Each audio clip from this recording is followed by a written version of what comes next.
asocia comorbilidades que afectan la calidad y la sobrevida de los pacientes. Nosotros en la psoriasis sabemos que es una enfermedad que se caracteriza por placas que son eritemato escamosas. Decimos que la enfermedad lo que hace es cambiar la anatomía, la funcionalidad de la piel y la histología de la piel. No obstante, la histología no es necesario, salvo casos excepcionales, para llegar a un diagnóstico. Pero para que ustedes sepan, y digamos mentalmente ya les quede la imagen, esto a la izquierda sería lo que es una piel normal, donde sabemos que la vasculatura de la piel llega solamente a la dermis, no a epidermis, y en psoriasis esa vasculatura se torna mucho más abundante y tortuosa, ya que continúa esta justamente distribución de las papilas dérmicas, que va a ser característico de esta papilomatosis. O sea, en la psoriasis aumenta la superficie de contacto entre dermis y epidermis para nutrir a esa epidermis. Aumenta la donación de oxígeno a la epidermis. ¿Por qué? Porque la epidermis está engrosada. ¿Estamos? Por eso son placas sobrelevadas. La enfermedad es dermoepidérmica.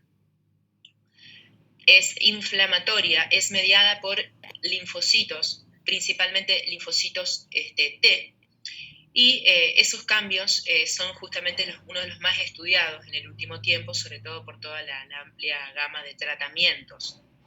Pero a nivel general que a ustedes les quede eso, que aumenta la superficie de contacto de epidermis-dermis, hay muchas más papilas epidérmicas y la epidermis está francamente engrosada. Ella es queratinizante, por eso la epidermis engrosada deja ver tras sí la presencia de escamas. Entonces, por eso es una enfermedad ampliamente escamosa, escamas bien blancas, adheridas. Cuando hablamos de factores desencadenantes o agravantes, es interesante identificarlos, porque desencadenantes, porque uno puede, digamos, a través de una anamnesis, interrogar al paciente lo sucedido en el momento que se brotó por primera vez. Típicamente, después de algunos pacientes un poco más fácil, otros un poco más difícil, algunos lo puede hacer el médico, otros lo tiene que hacer otro profesional. Que el paciente relate lo sucedido cuando se brota por primera vez, ¿no? Qué estrés y qué situación emocional ha pasado en su vida para que él tenga su primer brote. Las infecciones bacterianas en psoriasis sabemos que principalmente lo que es la gama de los estreptococos para la variedad de psoriasis gutata, pero no obstante estos pacientes típicamente son colonizados por estos estreptococos que también pueden perpetuar y hacer más abundante la presencia de placas. Uno de los lugares que un dermatólogo mira muy frecuentemente, ya que es una enfermedad que sabrán ustedes afecta principalmente cuero cabelludo, es pliegue retroauricular. Cuando nosotros vemos fisuras en pliegue retroauricular, lo que pensamos que son fisuras bacterianas, no justamente micóticas. Así que allí, atrás de la oreja, es muy común que se le dé mupirocina, ácido fusídico. Las micóticas mencionan acá la Malassezia furfur, que sabrán ustedes que es el agente etiológico de la pityriasis versicolor, y si no las cándidas albicans, que estas sí viven con nuestra piel, nuestras mucosas, y a veces en estos pacientes colonizan mucho los pliegues. Y las virales, principalmente el consenso hablaba de lo que es el HIV. Uno de los laboratorios que uno pide en los pacientes con psoriasis es las serologías, porque a veces hay que, indicar tratamientos inmunosupresores o inmunomoduladores, entonces tenemos que saber si el paciente tiene alguna infección. Dentro de estas tenemos que descartar con serología, pero el HIV en sí puede agravar la psoriasis, va a ser una psoriasis más inflamatoria. Y después es muy importante que ustedes lo sepan para el día de mañana, su desarrollo profesional, y después también sería interesante para el oral o para su examen final, pero por una cuestión de que ustedes, si ven los medicamentos que pueden generar psoriasis o agravarla, son medicamentos de amplio uso en la población general. Entonces, fíjense que están los corticoides. Cuando hablamos de eritrodermia por psoriasis, dijimos que el corticoide es principalmente administrado de manera sistémica, intramuscular, endovenosa, bioral. Los AINES, que es un grupo ampliamente utilizado. Hidroxicloroquina, ponele que es un grupo más reducido de pacientes que la reciben, beta bloqueantes muy utilizados y ECAs muy utilizados. Así que fíjense que es una lista que quizás podemos tenerla presente para ampliar sus conocimientos. Desencadenan o agravan la enfermedad. ¿Qué comorbilidades se asocian a la psoriasis? Es muy importante que ustedes sepan que la piel expresa el patrón fenotípico de un paciente que tiene una enfermedad que es sistémica, como decíamos antes. ¿Y cuáles son los órganos que yo tengo que evaluar justamente? En todo caso, por compromiso, pesquisar con una anamnesis y eventualmente a realizar estudios. Principalmente el compromiso del último, voy a empezar por el último. Pulmonar, hepático, gastrointestinal y el cardiovascular. ¿Sí? Esos son los órganos principales a descartar. El paciente justamente, digamos, traduciendo un poquito por qué hay comorbilidades, los reportes hablan de que los mecanismos que van a generar esas alteraciones son similares en todos, inclusive en la psoriasis. Y los que se destacan son mediadores inflamatorios, el factor de necrosis tumoral alfa, las interleuquinas y las citocinas. Estos serían quizás los blancos terapéuticos de estas drogas, que son mucho más selectas en el mecanismo de acción, por ejemplo, los biológicos. Las comorbilidades que asocian a psoriasis son trastornos psicológicos, y ahí se mencionan, por ejemplo, un paciente que tenga trastornos de tendencia más a retraídos, tendencias más a pacientes con depresión, trastornos de sueño, pueden tener trastornos de sexualidad, en sus relaciones interpersonales. Obesidad, son pacientes que tienden a ser obesos o con sobrepeso o síndrome metabólico. Tienen más riesgo de padecer uveitis, neoplasias y los compromisos de los últimos órganos que hablábamos, digamos, pulmones, hepático, gastrointestinal y cardiovascular. Hay un concepto actualmente también que se tiene en cuenta.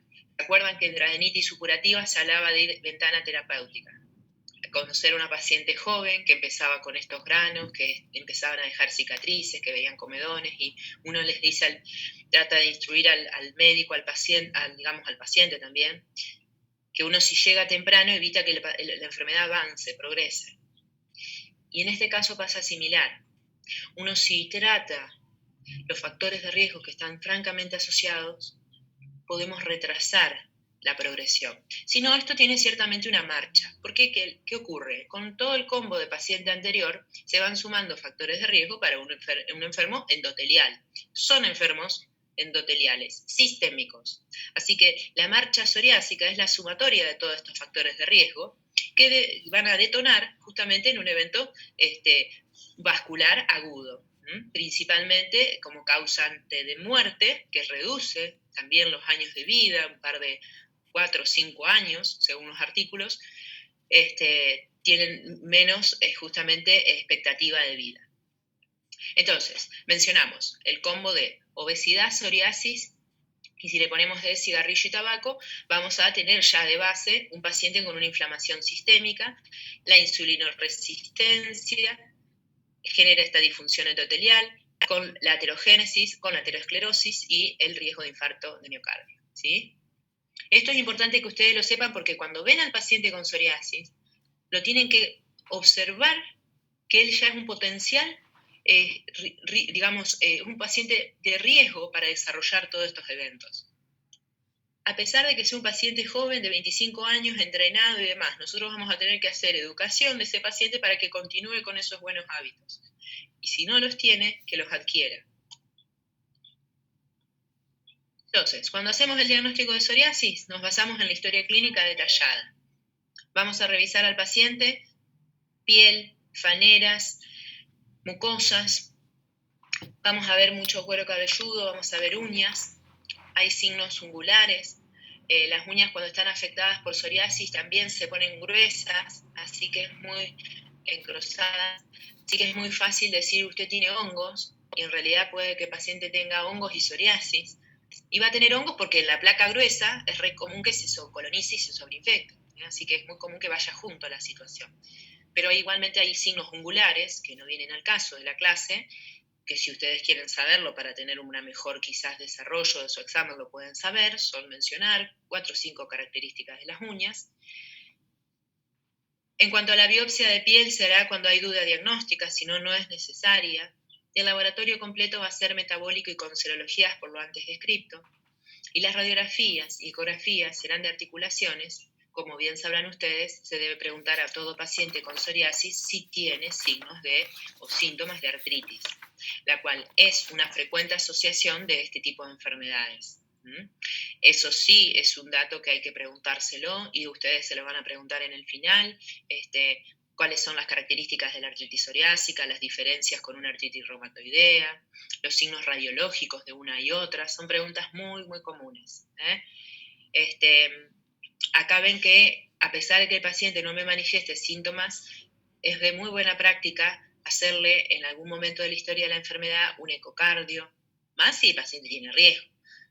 Pero así sea un paciente sano, un ecocardio, un ecovaso de cuello y la ecoabdominal. El hígado graso no alcohólico del paciente con una enfermedad inflamatoria crónica es muy común en la psoriasis. Un hígado graso te pone un poco más de barrera cuando tenés que definir tratamiento sistémico. Así que es muy importante que sepamos con qué paciente estamos trabajando. Cuando vemos la psoriasis en sí, hay que objetivar un poco qué tanta psoriasis tiene el paciente. Entonces, en algún momento se ha descrito que hay un índice de severidad de enfermedad que se llama PASI, que es una sigla en inglés, en la cual básicamente es una escala que cuantifica cuán severa es la psoriasis. Se dice que PASI igual o más a 10, ya es una psoriasis severa, entonces a vos te habilita a hacer un tratamiento sistémico. Básicamente se tiene en cuenta el grado de eritema. Típicamente la psoriasis el eritema es asalmonado, porque es muy, muy vascularizada la enfermedad, por lo que dijimos al principio. La induración, que en realidad la induración hace referencia a cuán gruesa está esa epidermis, y la escama, cuán gruesa es la escama blanca. Entonces, bueno, se hace un cálculo numérico que habitualmente le hacen unas tablas que están en los dispositivos tecnológicos, las tablets o en el celular, y llegas a un resultado. El otro es el índice de calidad de vida, ¿sí?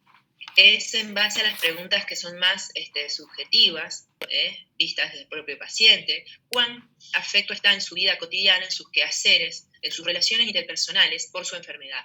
Entonces, el índice de calidad de vida también es un concepto que hoy en día se tiene en cuenta para la toma de decisiones al tratamiento. Se tiene en cuenta también que cara, pliegues y genitales, principalmente cara, genitales y palmo plantar, es así, cara, genitales y palmo plantar se consideran también formas de psoriasis severas, muy relacionado quizá con esto que estamos diciendo, el índice de calidad de vida.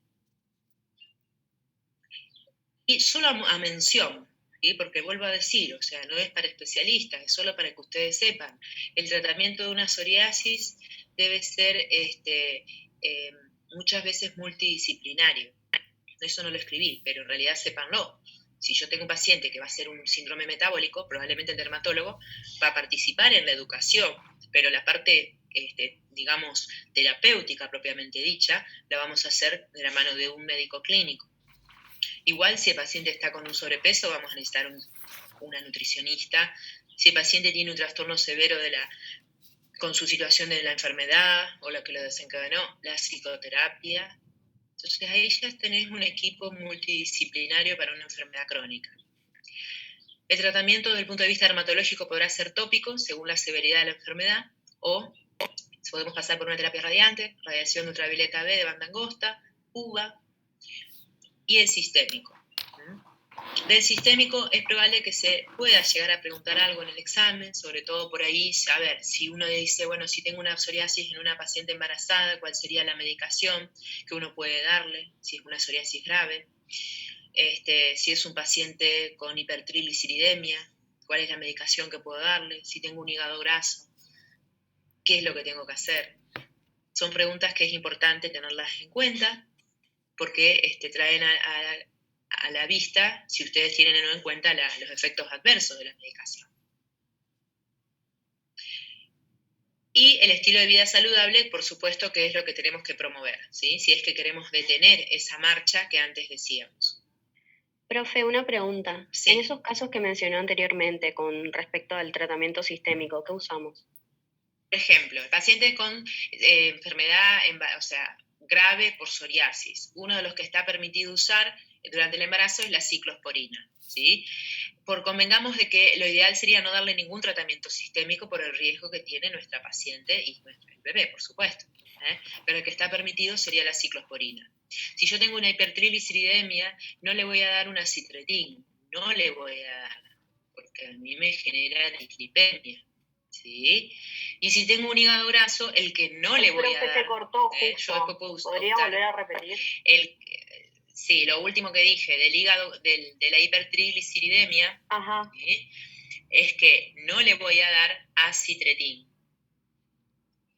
Vieron que la listita de medicamentos sistémicos es metotrexato, acitretin, ciclosporina, y ya después te pasás directamente a los biológicos. Entonces, yo no le puedo dar a un paciente con dislipemia severa o hipertrigliceridemia acitretin. Y si tengo un paciente obeso o síndrome metabólico con un hígado graso, o por ejemplo un virus C o un virus B, no le voy a dar un metotrexato. Porque el metotrexato sabemos que tiene una dosis acumulativa, que tiene un riesgo de toxicidad hepática. Y si se lo doy, tendré que saber, incluir, que lo hemos hecho en algún momento, al hepatólogo en el equipo multidisciplinario que me atiende el paciente, porque tengo que darle meses el tratamiento, son tratamientos crónicos. Y acuérdense el tema de la disminución de la fertilidad, quizá también por el metotrexato, que a veces también eso juega un rol en la decisión del tratamiento. La edad del paciente también es importante, además de las comorbilidades y la administración de otros medicamentos. Profe, lo del raspado metódico. Sí, eso es más conceptual, Julieta. Es más, a ver, así de libro, ¿viste? Es poco probable, porque son diagnósticos clínicos, ¿sí? Típicamente la psoriasis, por eso a veces uno les trae los diagnósticos diferenciales, pero la psoriasis, la placa es sobrelevada toda junta, digamos, bastante uniforme en la distribución. La psoriasis cuando se cure va a dejar una zona hipopigmentada. De hecho, a veces se asocia a una buena evolución del tratamiento cuando empieza un anillito periférico a la placa, que es hipopigmentado. Eso es un signo de respuesta al tratamiento. Entonces, quizás... Sí, te escucho. En el caso de que se usaría solo para la clásica, digamos, o sea, la más frecuente. En placa. Claro, en placa. En placa, sí. Sí. Vos lo que ves con el raspado es la presencia de esos capilares dilatados, todos tortuosos, con el signo del rocío sangriento que te hace todos como puntitos. Cuando uno por ahí va a la concurrencia, es a veces común que a veces uno le muestra a los concurrentes de los primeros años estos signos, que está bueno verlos. Se ven, Se ven. Entonces, importa en dermatología diagnósticos diferenciales, ¿sí? Y justamente, si uno va a una placa que tenga sobre todo un borde sobrelevado y una distribución ciertamente más bien vesículo escamosa, o sea, yo tengo eritema, tengo un poquito de escama, pero ya tengo vesículas, y en esas vesículas también estas costritas. Esto es característico, habrá que ver en qué región anatómica estamos, pero de una tinea corporis, ¿sí? De una tinea corporis, que es muy común. Ante la duda, un estudio de baja complejidad que se le puede solicitar es un microcultivo, directo y cultivo para hongos. Otra entidad que nosotros hemos visto y hemos mencionado es el lupus subagudo.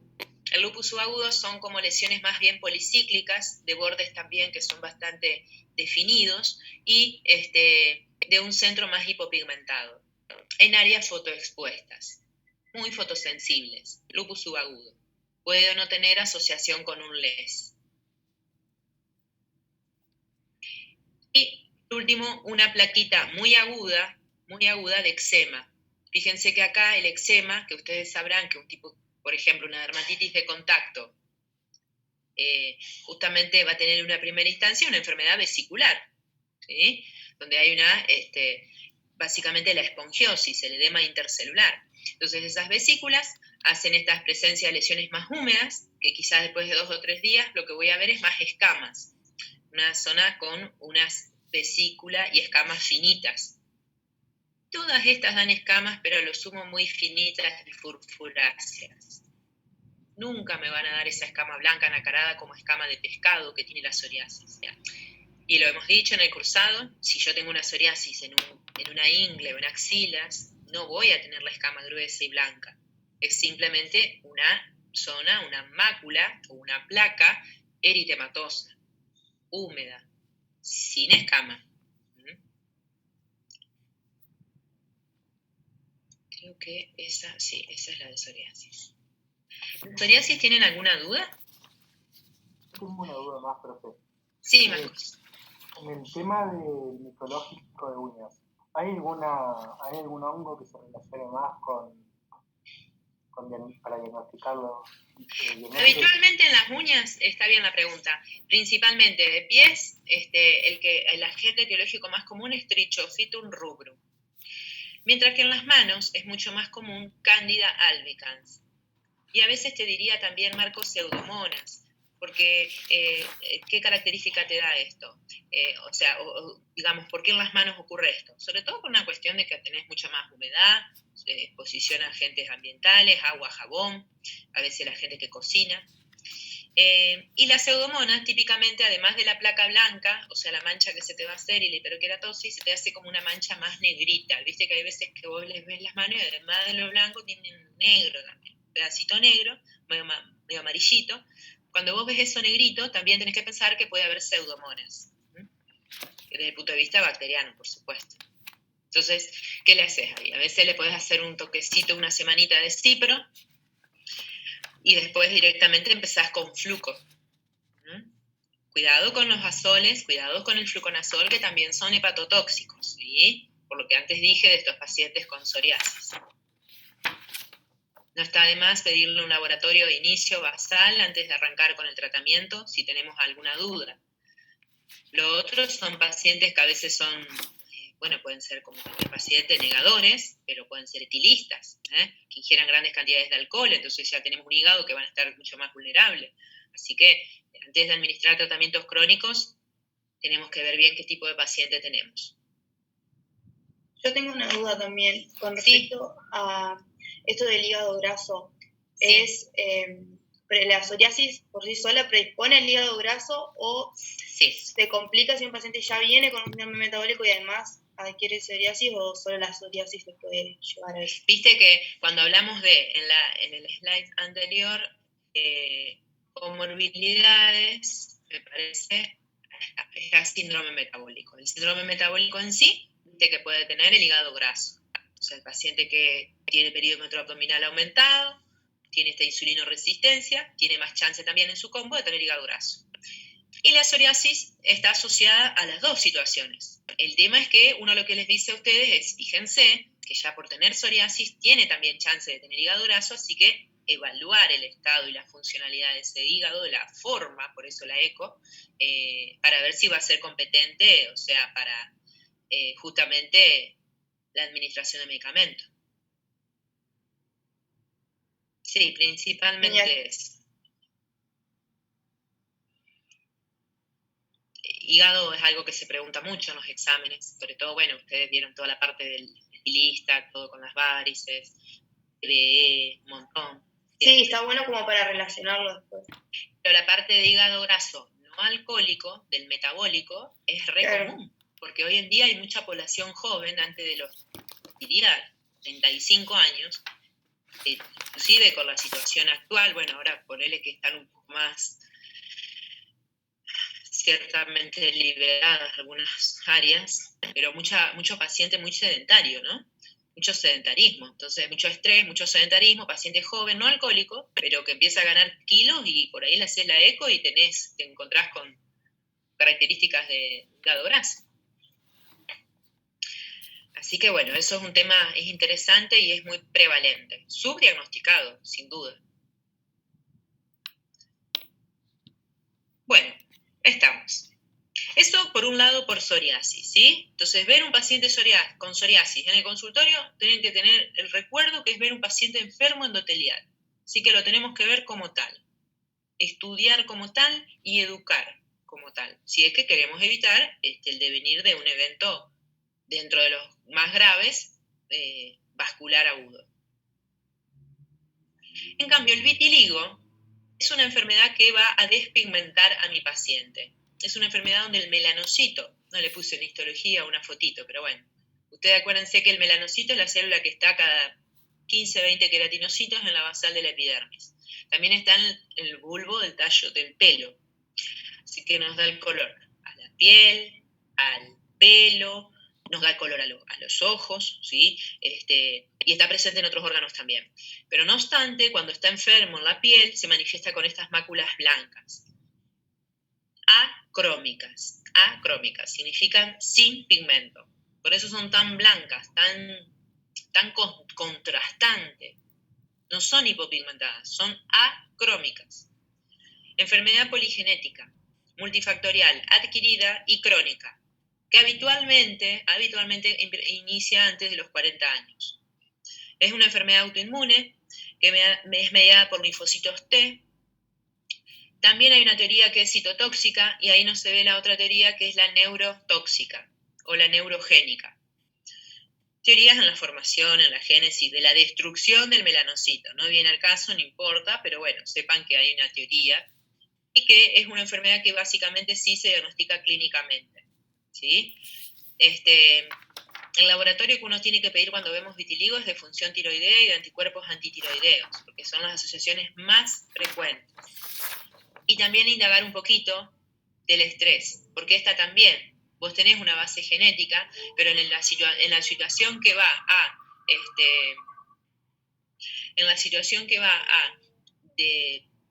desencadenar la enfermedad, habitualmente hay una situación estresante, ¿sí? Así que ahí también está presente lo que es la psicoterapia, el psicodiagnóstico, la psicoterapia, durante el tratamiento principalmente. Es una enfermedad inmunomediada, hay linfocitos T, hay actividad inflamatoria, o sea que el corticoide tópico se impone para el tratamiento. Los inhibidores tópicos de calcineurina, como habíamos dicho en alguna clase, son los ahorradores de corticoides. Vitiligo, por ejemplo, facial. No le puedo dar mucho tiempo corticoides, porque en la piel de la cara, la cara es finita, la piel. O sea, se me va a atrofiar enseguida y voy a hacerle más daño que beneficio. Así que quizás el inhibidor tópico de calcineurina nuevamente puede andar bien para lo que es cara, pliegues y genitales. UVA es la exposición justamente a un tipo de fototerapia. Estamos de la banda de radiación ultravioleta A, con un fotosensibilizante previo, puede también tener buenos resultados. Igual yo les cuento, para cuando vemos un paciente en vitiligo en consultorio, ante todo tranquilizar al paciente. El paciente habitualmente viene bastante afligido, porque se ve la mancha, le gusta mucho el vitiligo salir periorificial, párpados, alrededor de la boca, de la nariz, acral, en las manos, suelen ser simétricos. Pueden salir en genitales, hay gente que viene solo porque tiene manchas blancas en genitales y los moviliza un montón. Entonces, ante todo tenemos que tener en cuenta justamente estas situaciones en la localización, sobre todo para tomar conducta terapéutica. El vitiligo, que según el mecanismo de acción que va a instalar, es el que se llama segmentario. El segmentario hace referencia a la vaina, o sea, el terreno inervado por un nervio, el dermatoma. Como un zóster, bueno, hace así el vitiligo. Así que vamos a ver un vitiligo unilateral. Y es el vitiligo segmentario. Ustedes sabrán que embriológicamente la piel se forma en la misma etapa que el sistema nervioso. Del ectodermo derivan, ¿no? Los dos tejidos. Entonces, es por eso que muchas veces hay enfermedades de la piel que tienen esa distribución dermatomérica. Y el vitiligo es uno de ellos, con su melanocito. Y cuando hablaba del pelo, que también depende del pigmento y la presencia del melanocito, es que cuando enferma la piel con vitiligo, puede estar adyacente, estamos la presencia de poliosis, que es el encanecimiento, el blanque, digamos, la presencia de un pelo que es blanco, despigmentado. Vean en este caso la poliosis tanto de pestañas como de cejas, que acompañan el vitiligo segmentario del párpado superior e inferior derecho. Claro, yo le preguntaba, les decía qué hacemos con el paciente de vitiligo. Le pedimos principalmente una función tiroidea, revisamos al paciente, y otro tipo de vitiligo, que no es el segmentario, es por ejemplo el acrofacial, ¿sí? Tiene un montón de clasificaciones y demás que es según la localización, pero bueno, que por lo menos les quede y recuerden que si ustedes ven de un lado nomás una mancha blanca, puede ser vitiligo, ¿sí? No necesariamente tiene que ser así en las dos manitos, en los dos párpados. Este es uno de los más comunes también, ¿sí? Vean que, nuevamente, periorificial y estamos bien acral. Bastante simétrico, muy simétrico. ¿Cuáles serían los diagnósticos diferenciales? Que me olvidé de animarlo. El diagnóstico diferencial en vitiligo, vamos a lo que sería hipopigmentaciones. ¿Ven la diferencia? Vitiligo es acrómico, ¿sí? La piel es bien como marfilínea, te diría, ¿sí? Blanco yeso.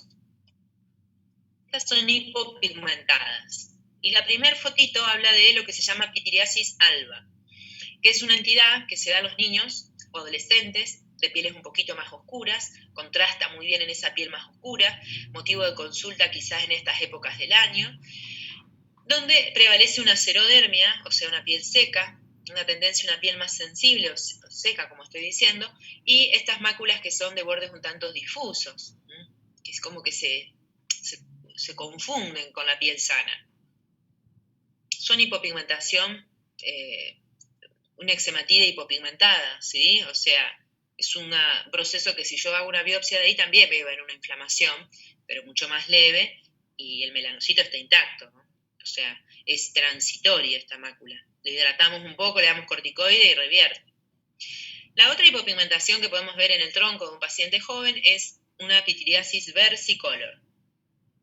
La versicolor es la que tiene muchos colores, es el hongo del verano, puede ser blanco, puede ser rosado, marrón, moviliza mucho al paciente también, sobre todo después del verano, a la consulta, y es producida por la Malassezia furfur, que es un hongo que vive en cuero cabelludo. Por lo tanto, el tratamiento es con shampoo y una loción, y a veces hay que darle antimicótico sistémico. Y por último, la hipopigmentación en el tronco, con este borde sobrelevado, pero en el centro está hipopigmentado, que recuerden siempre y tenganlo presente, la lepra puede estar también dando este tipo de mácula. Sabemos que la lepra, una vez que uno la sospecha, enseguida en consultorio tenemos que hacerle un examen físico de sensibilidad de la mancha. Y ante la mínima duda vamos a solicitar la biopsia del borde para certificar con diagnóstico. Y la vaciloscopía. Cuando hablamos de vitiligo, justamente una forma de vitiligo circunscripto, para que ustedes sepan, es el halo nevo. ¿Qué significa? Yo tengo un paciente que tiene 30 lunares y el paciente viene a consultorio porque dice que alrededor de su lunar, esta foto no se ve bien, se realiza un halo circunscripto. Me salió este anillo alrededor del lunar y se me está yendo el lunar. Yo acá tenía un lunar más grande, te dice el paciente. O me pasó en varios lunares. Entonces son todos halos nevos, son como vitiligos chiquititos circunscriptos. Quizá estos pacientes de halo nevo tengan más chance de hacer vitiligo. Y hasta ahí. Controlo al paciente. No necesito sacarle los lunares. Siempre y cuando el halo nevo sea bien parejito. Puedo hacer un dibujito alrededor. ¿Vamos? Si a mí el lunar empieza a cambiar y el halo nevo no es parejito, no puedo seguir el circulito del anillo blanco alrededor del lunar porque se interrumpe. No es un halo nevo, es un melanoma hasta que se demuestre lo contrario. ¿Estamos? El halo nevo va a ser bien regularcito, todo el anillo blanco va a circunscribir el lunar, el melanoma, el anillo va a ser verdaderamente irregular. Va a intentar hacer el anillito, pero va a ser irregular. Y es un melanoma y debo solicitar biopsia por exéresis. Exéresis de toda la lesión, incluida el área de regresión. Melanoma, uno de los signos de melanoma es la regresión, que se produce por la respuesta inflamatoria. Cuando vos haces biopsia, habitualmente eso tiene regresión, que es informado como un proceso de inflamación. Es el propio organismo que está tratando de combatir el melanoma. Bueno, ese sería, digamos, el criterio más importante del tema del vitiligo. Claro, lo que yo les quería decir del vitiligo es que qué panorama le damos al paciente. Le decimos que es una enfermedad que tratamos de tranquilizar al paciente, le decimos que es una enfermedad un poco impredecible, pero que si el paciente consulta rápido y, por ejemplo, lo tiene periorificial en los párpados, por ejemplo, y le salió ahora a principio de año, y te viene a ver ahora, probablemente ande bien. Dentro de los primeros meses, de que aparecen las manchas, habitualmente tienen mejor respuesta, sobre todo si es facial quizás. Ahora, si viene una señora que hace 30 años que tiene las manos, como la primer fotito que vieron, la verdad que en consultorio es poco probable que yo pueda darle algún tratamiento, porque los tratamientos andan mejor cuando el paciente recién consulta, porque la enfermedad es inmunomediada, o sea que si ya tuvo 30 años de inflamación, probablemente no revierta mucho con tratamiento. Y otra cosa que no lo escribí, pero se los voy a decir, el melanocito, además de darnos color, estéticamente hablando, al paciente, nos da protección solar. El melanocito justamente protege a nuestra piel de la radiación, de los efectos genéticos o los cambios, las mutaciones que pueden generar el sol. Entonces, cuando la piel está desprovista de esta protección natural, es una piel que tiende a desarrollar tumores de piel, de los que ustedes conocen, el vaso celular, el espinocelular, ponemos melanoma también, por supuesto,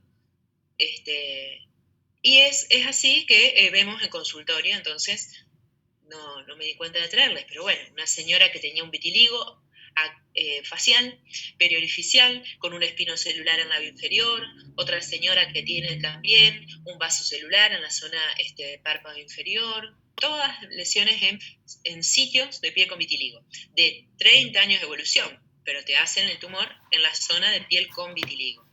Por lo tanto, paciente que veo con vitiligo, refuerzo aún más y le explico, mire usted, en esa zona de piel usted no tiene defensa del sol, así que por favor coloque pantalla solar, use ropa, use el gorro, use la gafa de sol, porque su piel le va a traer problemas en unos años si no la protege. Es un terreno propicio para el desarrollo de tumores solares, una piel con vitiligo. Bueno, muy bien. ¿Alguna duda de vitiligo? No es tan común como psoriasis. La psoriasis es más común.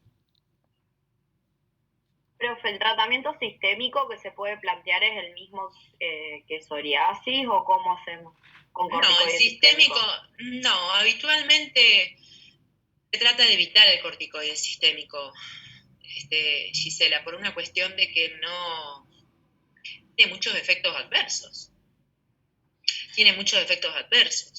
Y lo otro que le decía al paciente, que no llegó a decirle la idea de cómo le explico al paciente, es que es una enfermedad impredecible, que uno no puede decir hasta dónde va a estar la actividad de la enfermedad. ¿Estamos?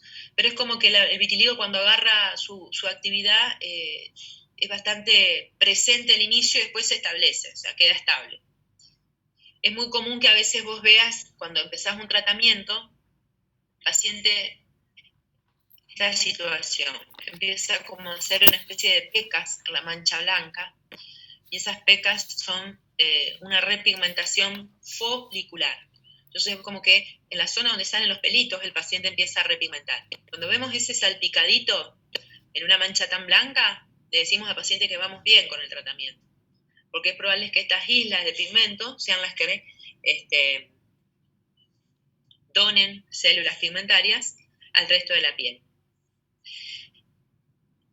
quizás seamos más, digamos, vamos a fomentar más, Gisela, la parte de, bueno, psicoterapia y fototerapia, antes de afrontar tratamientos sistémicos. Y el corticoide sistémico, personalmente yo no le indicaría en un vitíligo. No. Prefiero que el paciente sepa lo que va a tener, que puede llegar a vivir con esto, como tanta gente lo vive, ustedes sabrán y conocerán, pero no someterlos a todos los efectos adversos y riesgos que conlleva una corticoterapia.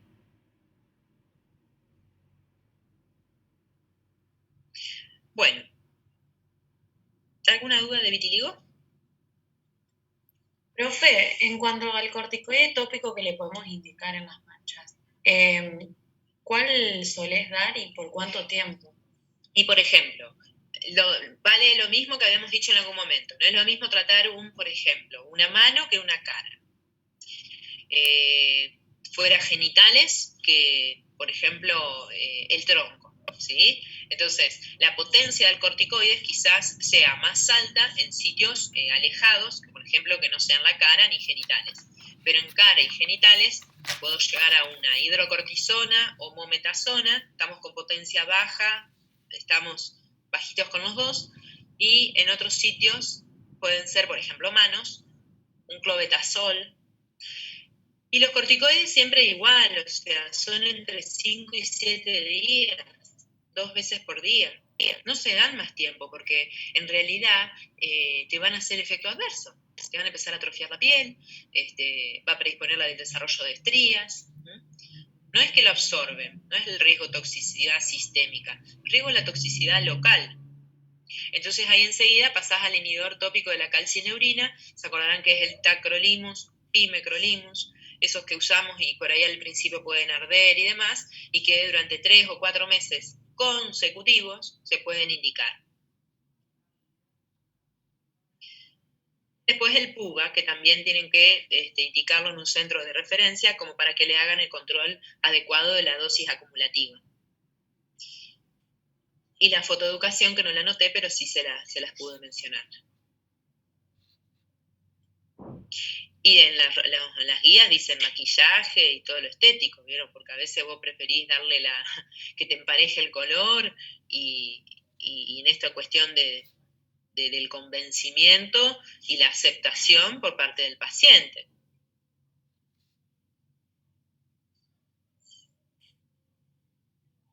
Bueno, ¿y alguna duda que les haya quedado de las clases y de la cursado? ¿Quieran preguntarme? Yo tengo una duda sobre farmacodermias. Sí, Julieta. Había leído que cuando eran leves, como que no se internaban. Y después también el otro día charlando con nuestra pasante nos dijo que ella tenía entendido que todas se internaban. Y ahí viste que hay como una especie de score, o sea, vos estadificás una gravedad de enfermedad. ¿Según qué? Según la extensión y compromiso de la piel y o compromiso mucoso, porque si el paciente está todo comprometido en su boca o genitales y tiene algunas manchas, se evaluará justamente eso. Y muy importante, se evalúa el estado general del paciente, los signos vitales, y también podés solicitarle y debés solicitarle un laboratorio. Porque si tiene, por ejemplo, signos de hepatotoxicidad, que está con una hepatitis tóxica, probablemente sí requieras internación.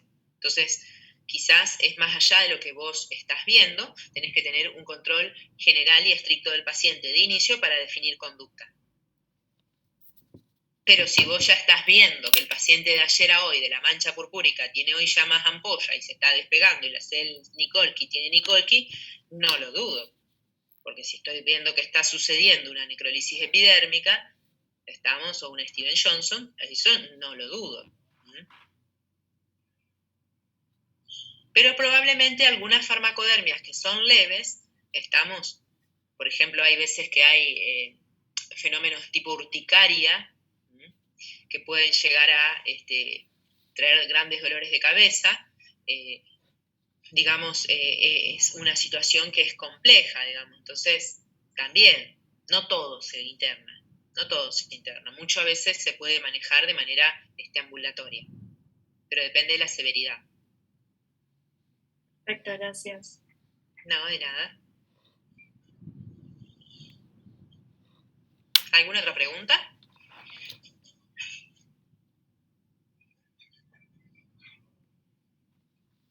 Bueno, la idea sería entonces que puedan seguir estudiando. En lo que es dermatología propiamente dicha, lo que uno hace, por lo menos en los exámenes y demás, es tratar de incluirlos en el examen en general, ubicarnos un poquito con el paciente que se les va a presentar,